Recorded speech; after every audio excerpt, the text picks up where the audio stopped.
여러분 안녕하십니까? 그, 오늘이 말이죠. 2025년 11월 28일 오후 7시 2분을 가리키고 있습니다. 오늘도 여러 가지 사정이 있어가지고 일찍 들어왔거든요. 그래서 이제 하게 됩니다. 그래서 오늘이 금요일 날이잖아요. 원래 금요일 날은 내가 녹화를 하지 않는 날인데 일찍 들어오는 바람에 오늘도 녹화를 하게 됩니다. 그래서 전번 시간에는 근대 철학을 내가 하는 과정에서 인식론이라는 데를 내가 들어와 했거든요. 인식론. 그러면 철학에서는 이 인식론을 굉장히 내가 중요시 여기는 걸로 내가 알고 있어요. 왜 인식론을 중요하게 여기는가? 거기에 대해서 내가 좀 얘기를 해야 되겠습니다. 잠깐만요. 그래서 철학에서는 왜 인식론을 중요시 여기는가? 여기 나오잖아요. 인식론. 그 얘기를 좀 해야 되겠습니다. 여러분들 파란 안경을 끼고 이 렌즈가 파란 초록색 안경을 끼고 세상을 보면 어떻게 되나요? 전부 초록색으로 보입니다. 근데 이 안경 렌즈가 만약에 아주 검은 선글라스를 끼고 본다 하면 어떻게 보이나요? 세상이 어둡게 보이죠. 이거를 빨간색 렌즈로 세상을 본다면 어떻게 되겠어요? 세상이 전부 빨갛게 보인다 이거죠. 그러니까 어떤 색안경을 끼고 보느냐에 따라서 세상이 달라 보인다 이거죠. 그것뿐만이 아니에요. 같은 사건을 놓고도 어떤 관점에서 그 사건을 바라보느냐, 이게 거기에 따라서 의견이 상당히 엇갈립니다. 여러분들 국회의원들이 여당, 야당이 나와서 텔레비전 토론하는 걸 봤을 것입니다. 그래서 그거를 이렇게 보면은 더불어민주당 쪽의 말을 들어보면 더불어민주당의 견해가 옳은 것 같고, 국민의힘의 의견을 들어보면 또 국민의힘의 얘기가 옳은 것 같고, 그렇게 느껴질 것입니다. 그러니까 같은 정치 현안을 두고도 어느 관점에서 그것을 해석하느냐에 따라서 의견이 달라지는 거예요. 그러니까 어떻게 되겠어요? 학문도 그런 거예요. 학문의 이론도 어느 관점에서 논리를 펼치냐에 따라서 논리가 완전히 달라질 수 있다 이거예요. 응? 그렇잖아요.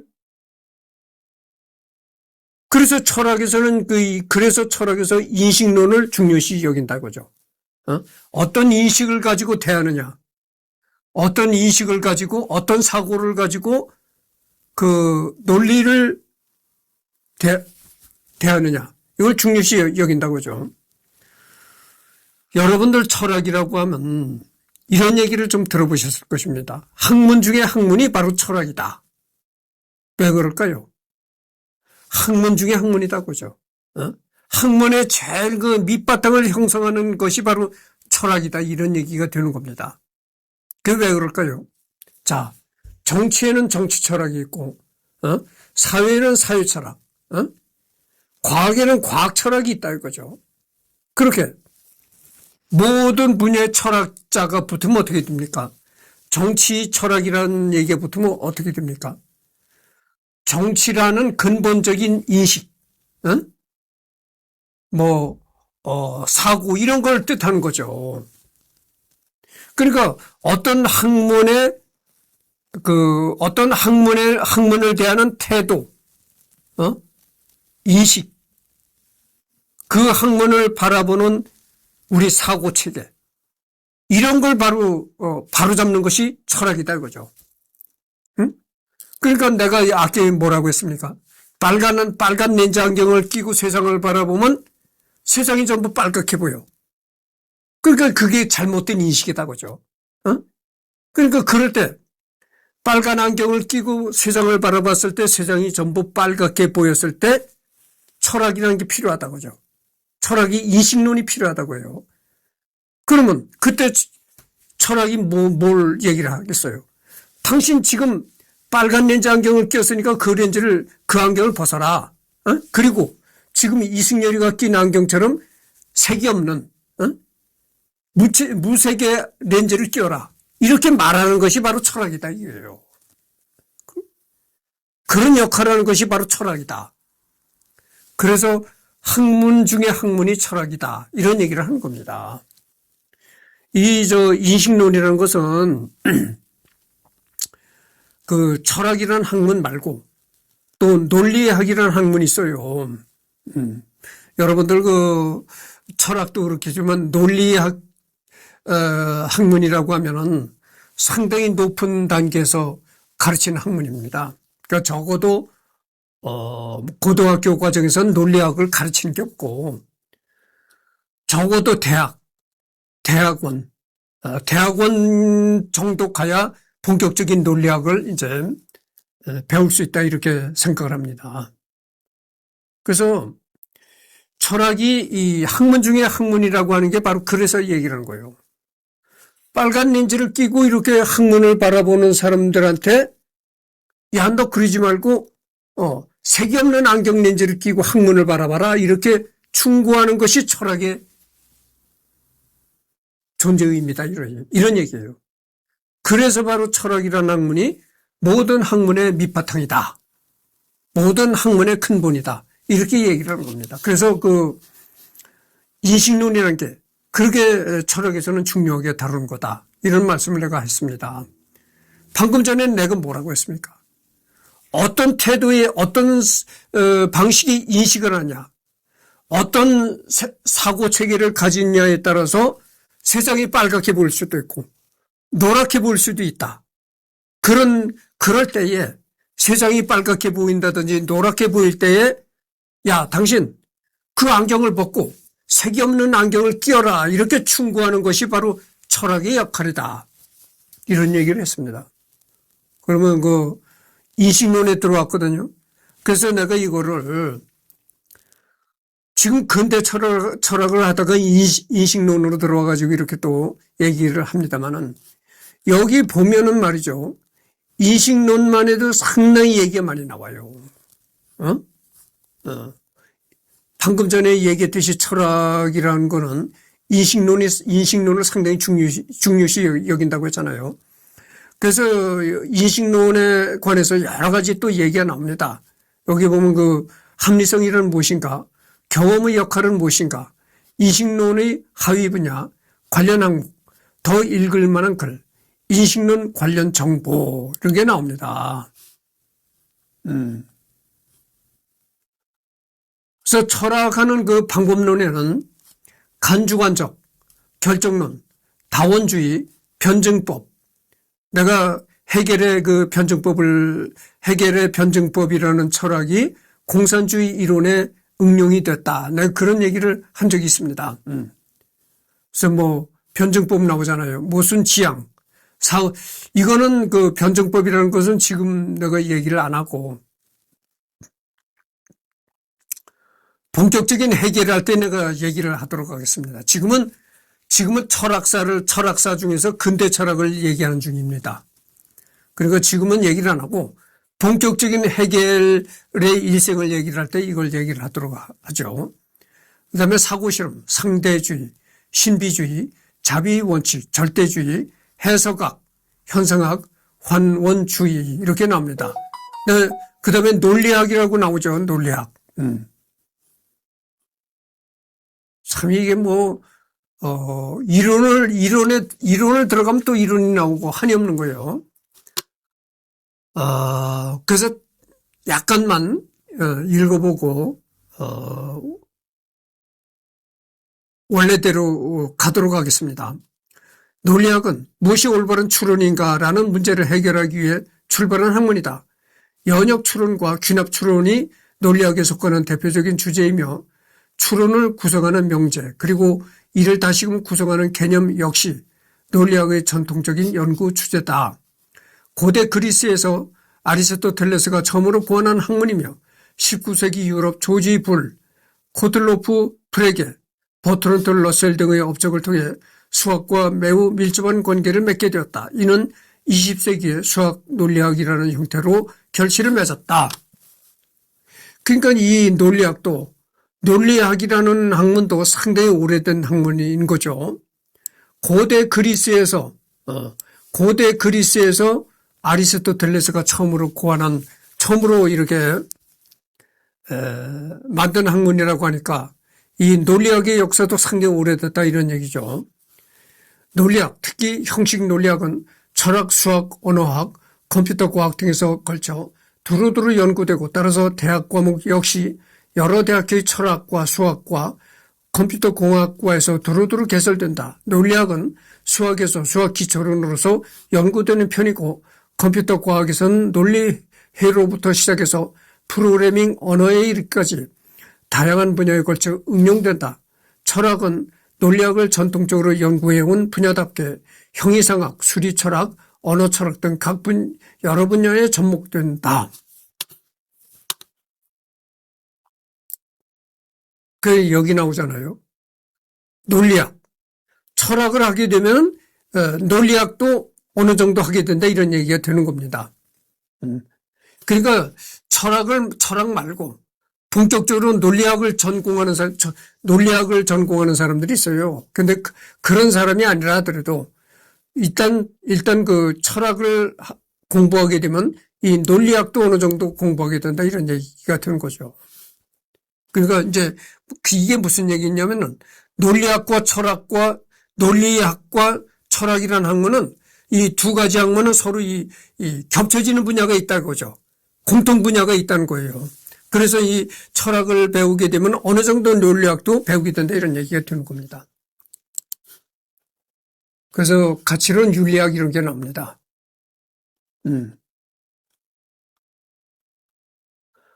그 다음에 미학이라는 또 학문이 있어요.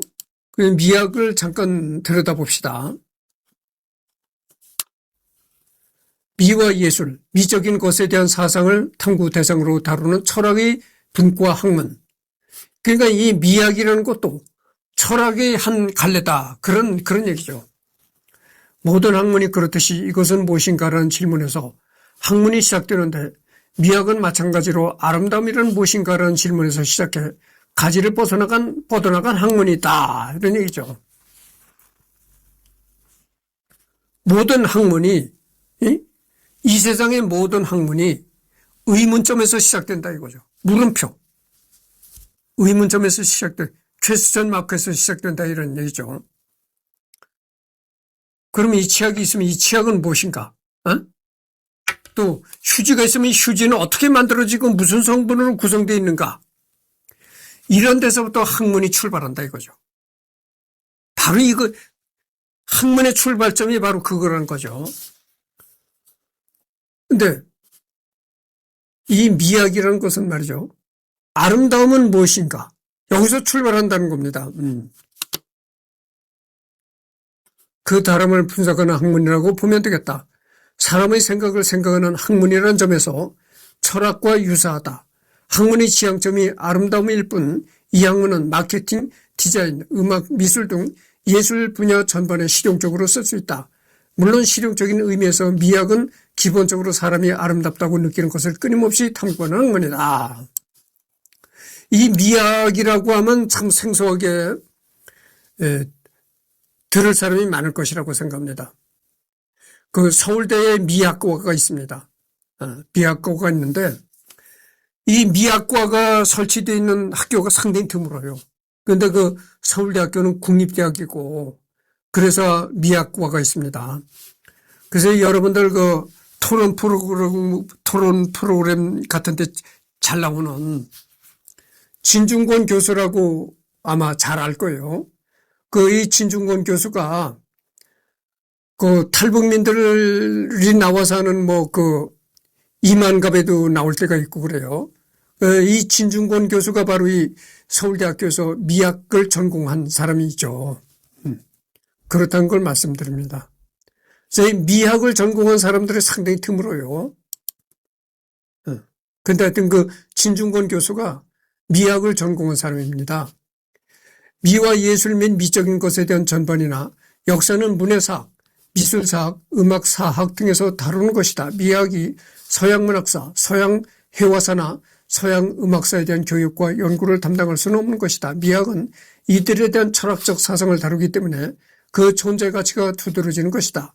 오히려 이런 점 때문에 오늘날에는 문화현상 전반을 연구 대상으로 아우려는 경향도 보인다. 엄밀히 말했을 때 미학에서 미, 아름다움과 미적인 것은 구분되며 주 역시 현대 미학의 주된 탐구 대상이 되고 있는 만큼 미학을 미의 한정에 설명하기는 힘들다. 이런 얘기입니다. 그것은 더 깊게 들어가지 않겠습니다.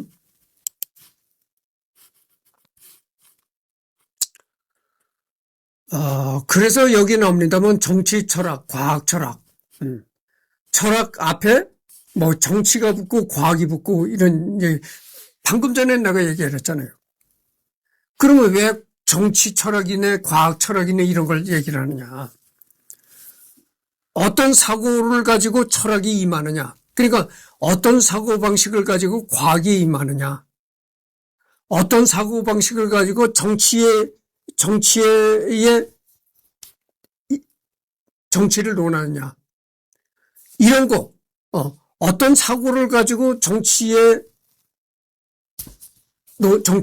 논하느냐.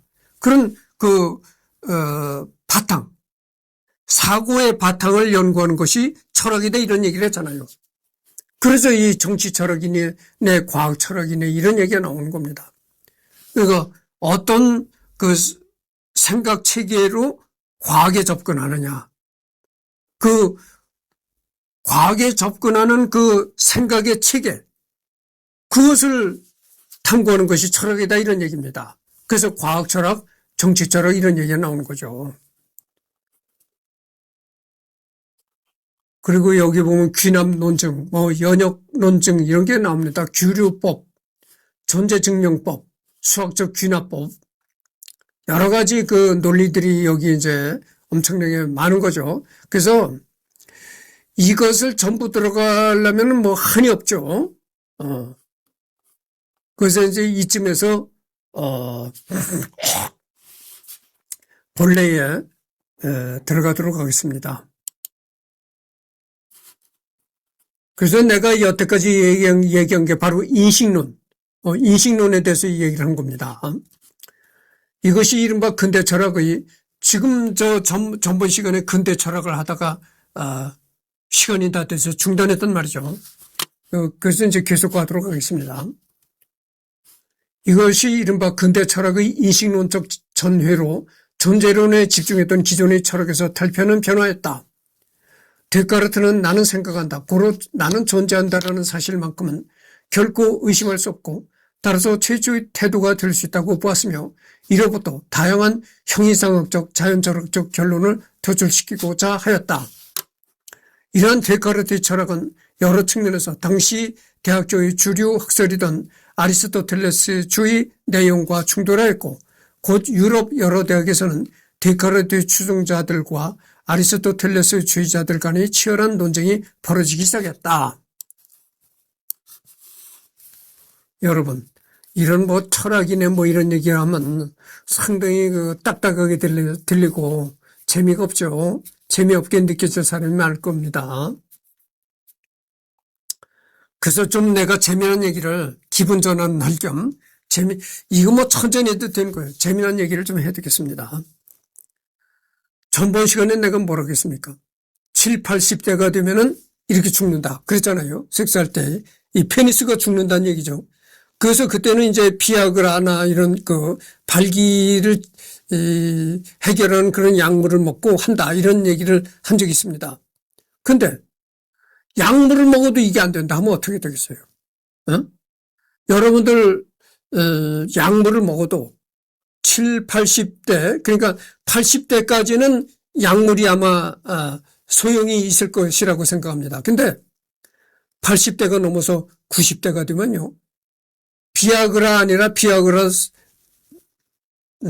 안 되는 거예요. 비아그라 아무리 먹어봐도 소용이 없는 거예요. 90대가 되면은. 그럼 어떡하느냐. 완전히 그때는 정말 섹스라는 걸 포기하고 사느냐. 이 비뇨기과 의사들 말을 들어보십시오. 지금 내가 얘기하는 건, 저놈이 저 철학 얘기하다가 갑자기 저 차원으로 노네. 에?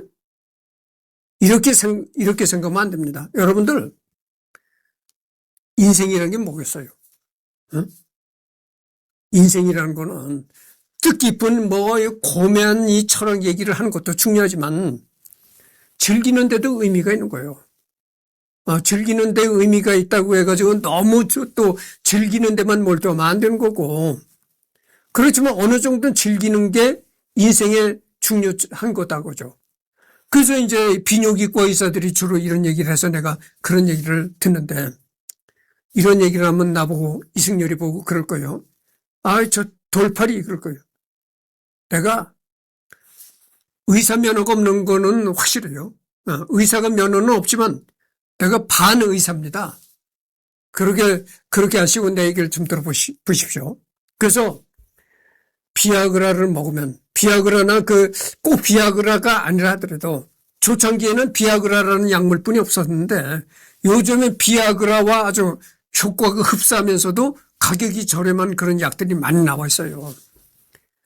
비아그라는 외국에서 생산한 약이잖아요. 근데 요즘에는 비아그라 말고도 우리나라 한국에서 생산된 그런 발기부전 약들이 많습니다. 그런 걸 말씀드리고. 그래서 이제 그런 발기부전 약들을 먹으면 70이나 80대까지는 한다고죠. 근데 그럼 90대가 되면 이 약을 먹어도 효과가 없는 겁니다. 소용이 없어요. 그럼 그때 가서는 정말 포기하고 사느냐? 그렇지 않다는 거죠. 인생은 즐겨라 이거죠. 즐기는데도 의미가 있다고 내가 얘기를 했잖아요. 그럼 어떡하냐? 내가 이 비뇨기과 의사들 말을 들어보니까 그 보형물을 삽입한다고 했잖아요. 보형물을 페니스에다가 이제 삽입하는 그런 수술을 한다고 내가 얘기를 했잖아요. 근데 그 보형물이라는 게 일종의 풍선 같은 겁니다. 그래서 이제 보형물을 딱 삽입을 하는 그런 수술을 하잖아요. 수술을 하고 나면은 어떻게 되느냐면은 거기다가 바람을 집어넣는다는 거예요. 그러니까 이제 평소에는 바람을 뺐다가 섹스할 때는 바람을 집어넣어서 부풀어 오르게 한다는 거죠. 그러니까 이 페니스가 바람으로 부풀어 오르는 겁니다. 그 페니스 안에다가 이렇게 풍선 같은 걸 집어넣어가지고, 섹스할 때만 이렇게 바람을 집어넣는다는 거죠. 풍선처럼.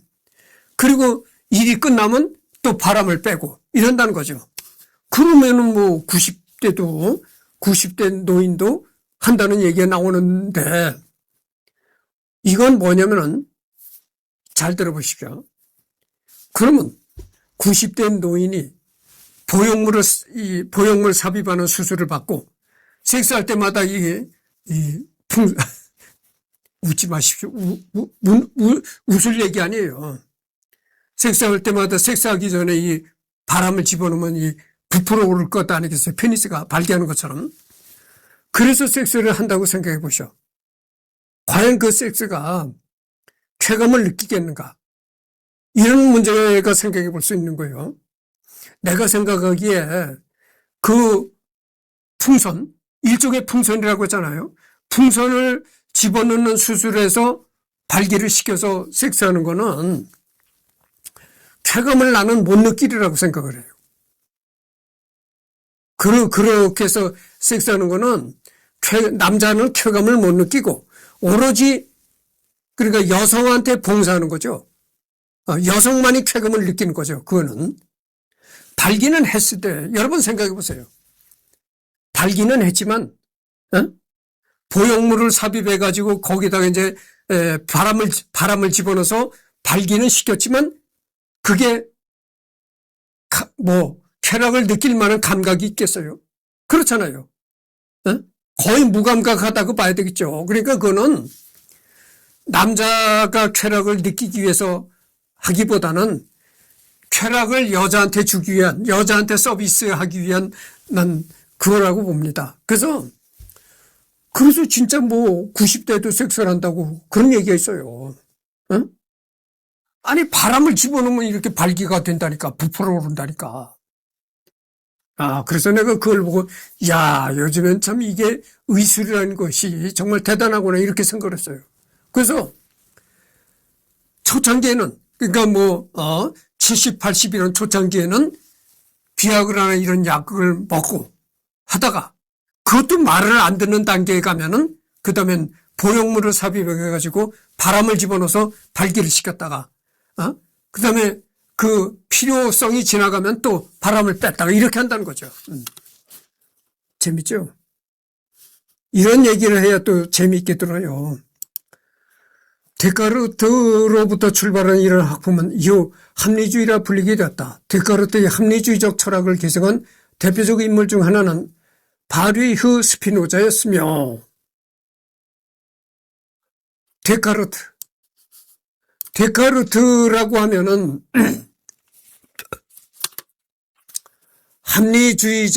합리주의를 주장한 철학자였다는 거죠.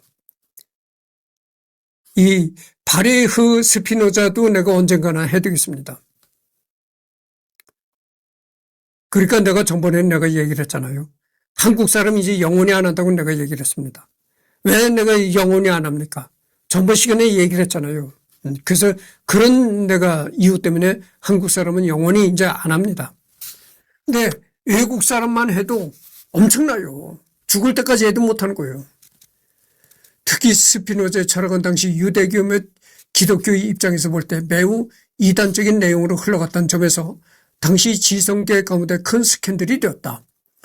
유명한 데카르트주의자 니콜라 말브랑슈는 데카르트의 철학적 방식을 계승하며 스피노자 철학의 문제점을 답습하지 않을 방식을 연구하기도 했다. 그리고 고트프리드 필레름 라이프니츠는 합리주의적 전통을 계승하되 기존의 합리주의자들과는 매우 다른 독특하면서도 방대한 철학적 체계를 수립하여 이후 철학계에 막대한 영향을 남겼다. 여기 라이프니츠가 나오잖아요. 라이프니츠도 내가 언젠가는 반드시 해야 되겠죠.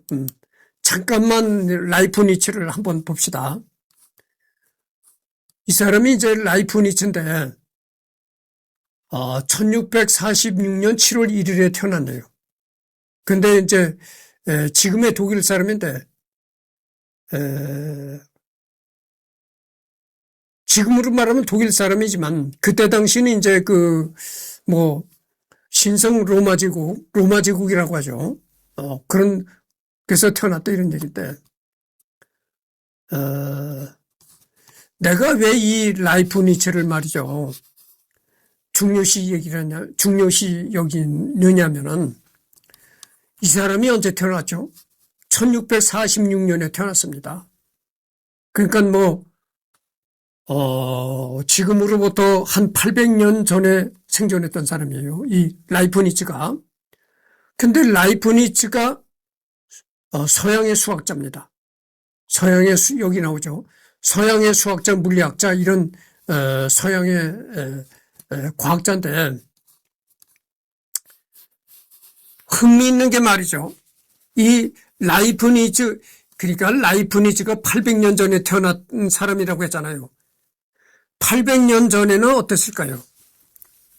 우리가 한번 800년 전을 한번 생각해 보자고요. 지금은 세계가 거의 일일 생활권입니다. 그렇잖아요. 아니 인터넷으로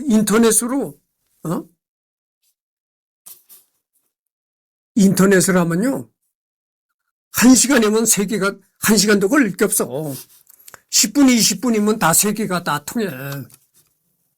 그런 시대지만 이 라이프니츠가 살았던 800년 전에는 그런 시대가 아니었단 말이죠. 그때는 거의 서양과 동양이 분리되어 있던 시절이었습니다. 서양의 어떤 학문이나 정보가 동양에 올 수도 없고, 동양의 어떤 학문이나 정보가 서양에 갈 수도 없는 그런 시대였다고 하죠. 그런 시대였는데 놀라운 게 이 라이프니츠가 동양의 이 주역을 읽어봤다는 거죠. 그 사실이 참 놀라운 거예요. 무려 800년 전에 살았던 라이프니츠가 동양의 주역 책을 읽어봤다는 겁니다. 이 사실이 상당히 놀랍잖아요.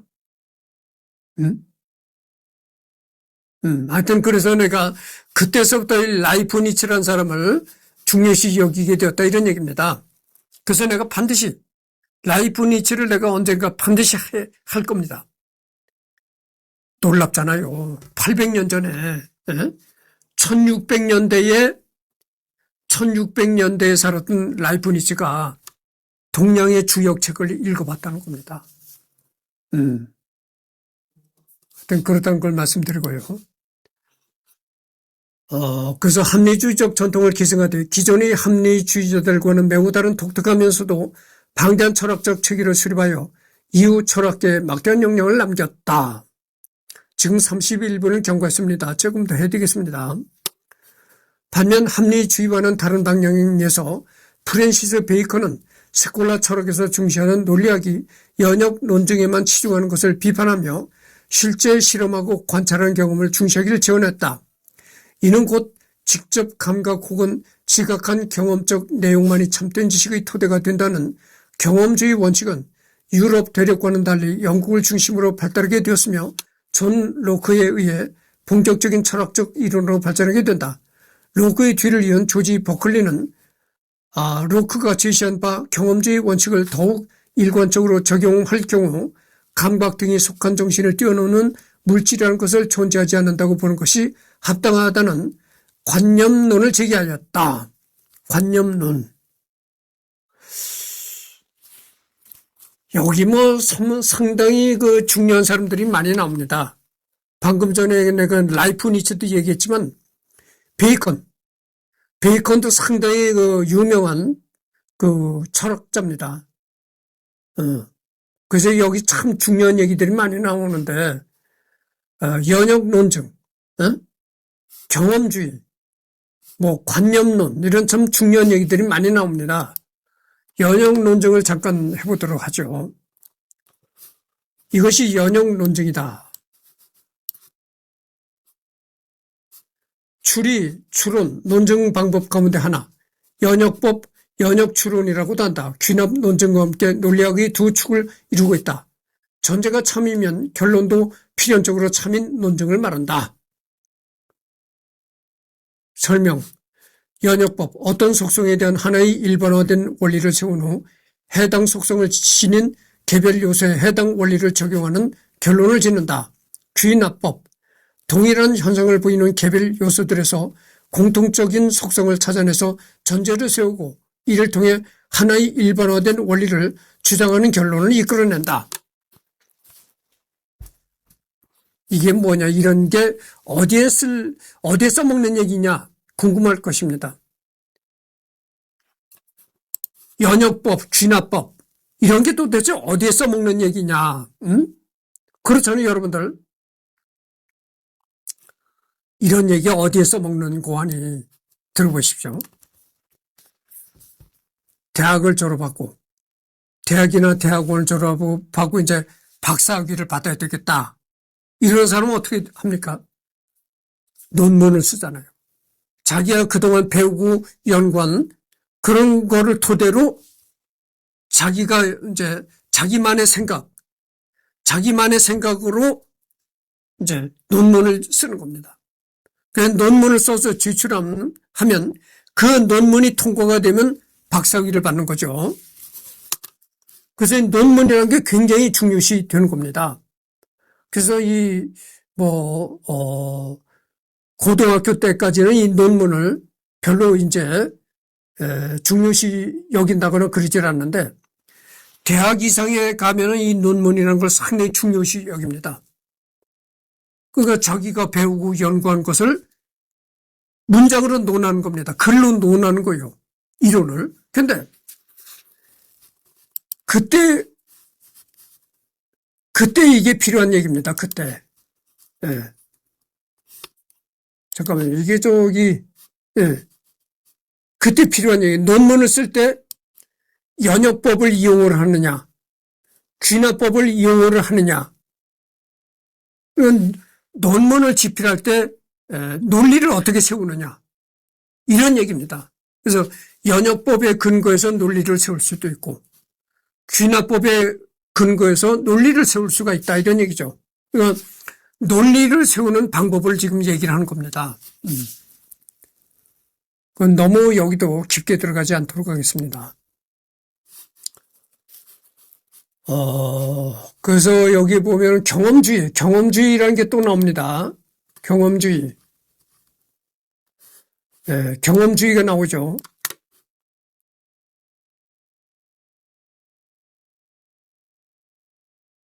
참 이게 재미난 얘기가 나오는데 한번 읽어봅시다. 여기 뭐라고 했나요? 지혜는 경험의 딸이다. 이게 누가 얘기를 했냐면 레오나르도 다빈치가 이런 얘기를 한 겁니다.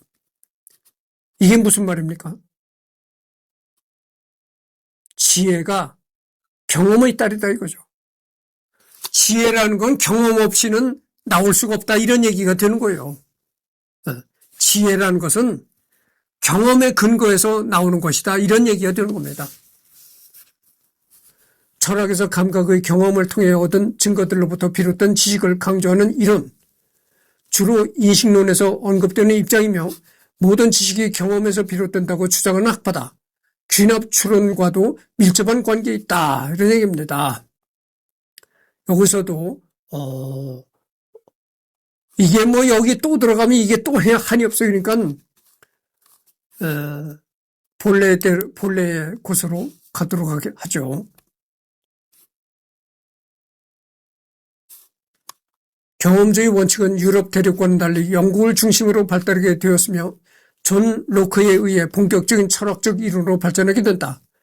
로크의 뒤를 이은 조지 버클리는 로크가 제시한 바 경험주의 원칙을 더욱 일관적으로 적용할 경우 감각 등이 속한 정신을 뛰어넘는 물질이라는 것은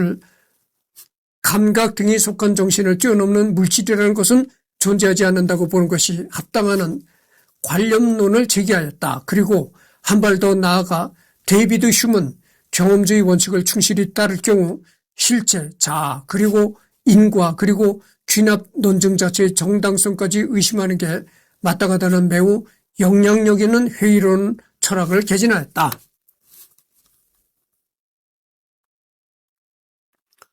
이러한 두 인식론 전통은 임마누엘 칸트에 의해 집대성된다. 칸트.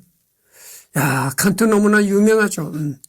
칸트는 흉의 책을 읽고 미망에서 깨어났다고 말할 정도로 경험주의로부터 깊은 영향을 받았지만 동시에 미적분학이 당시 고전 역학을 통해 거둔 성공을 보며 흉 철학이 갖는 회의주의적 규결을 막아야 한다고 보았다.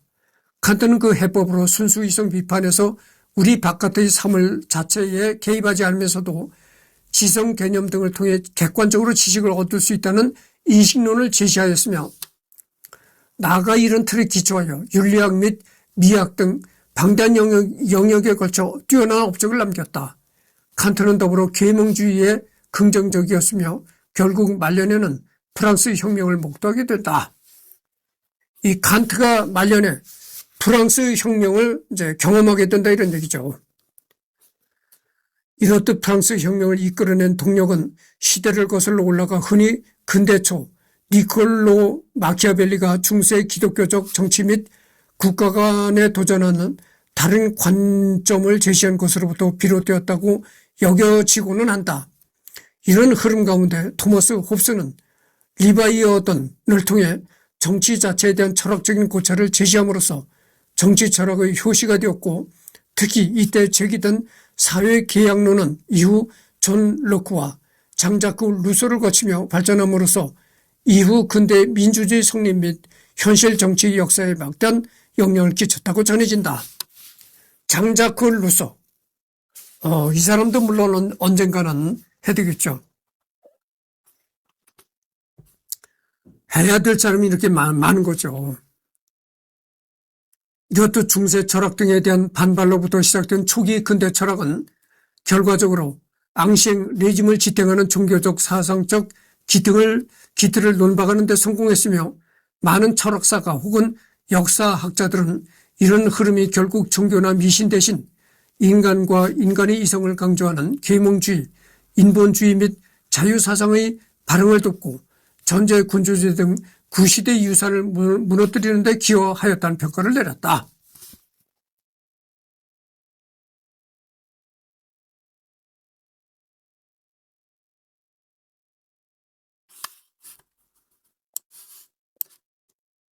중세 철학에 대한 반발로 초기 근대 철학이 나타났다 이런 얘기입니다.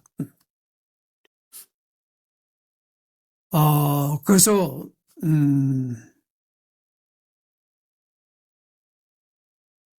하여튼 근대 철학을 그래서 이제 이 시간에 근대 철학을 끝을 맺고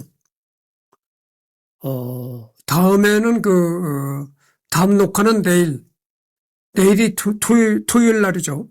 토요일 날 녹화를 하는데 그때는 여기 19세기 철학 여기를 하도록 하겠습니다. 19세기 철학이라는 건 뭡니까? 19세기라고 하면은 현대를 얘기를 하는 겁니다. 현대 철학을 얘기를 하는 거예요. 그래서 이제 여기는 다음 시간에 하도록 하겠습니다. 여기는 말이죠. 19세기 철학과 현대 철학을 다르게 구분했네요. 내가 방금 전에 그랬잖아요. 19세기 철학이 바로 현대 철학이다 이렇게 얘기를 했는데 여기는 그게 아니고 19세기 철학과 현대 철학을 다르게 이제 분류시킨 겁니다.